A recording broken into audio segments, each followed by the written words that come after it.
90 বছর বয়সে এখনও চাউলের বস্তা পিঠে করে পৌঁছে দিয়ে জীবিকা নির্বাহ করছেন বৃদ্ধ আনসার আলী। চাউলের বস্তা বইতে বইতে পিঠ বেঁকে গেছে, বস্তার ভার যেন আর সহ্য করতে পারে না তার শরীর। পা টিপে টিপে কোনোভাবে হাঁটেন, তবুও থেমে থাকেন না, কারণ জীবন জীবিকার তাগিদে বাধ্য হয়েই তাকে প্রতিদিন কঠোর পরিশ্রম করতে হচ্ছে। আপনার বয়স কত? 90 বছর। পরিবারে কে কে আছে? আমার 5টা মেয়া আর আমার স্ত্রী আছে। কোনো ছেলে নাই, বেটা নাই? না, ছেলে বেটা নাই। বয়স যেন প্রতিটি মুহূর্তে বলে দেয় আর পারছো না, কিন্তু পরিবারের দায়িত্বের বিশাল বোঝা এখন তার কাঁধে। তিনি জানেন এই চাউলের বস্তা না তুললে পরিবারের কারোর মুখে খাবার উঠবে না, তাই নিজের কষ্ট, ব্যথা আর বয়সের দুর্বলতাকে উপেক্ষা করে প্রতিদিনই নামেন জীবনযুদ্ধে। হাঁটতে কষ্ট হয়ে যায়।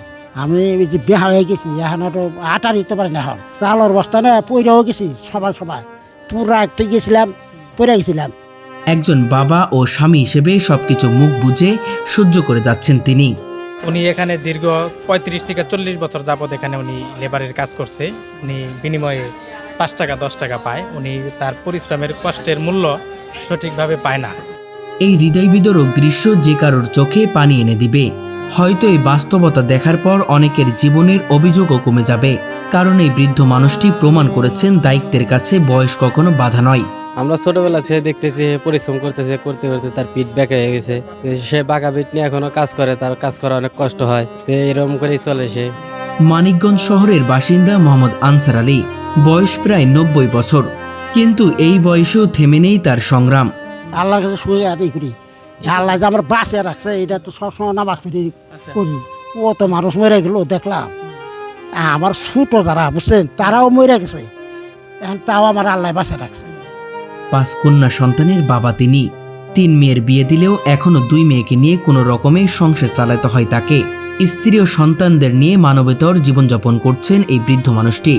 দীর্ঘ প্রায় 30 থেকে 35 বছর ধরে তিনি একইভাবে পিঠে চাউলের বস্তা টেনে জীবিকা নির্বাহ করছেন। বিয়া নাকি 2টা, এখন তো 3টা। বিয়া নাকি তারে নিয়ে গেল আমার একটু খাটো নাকি।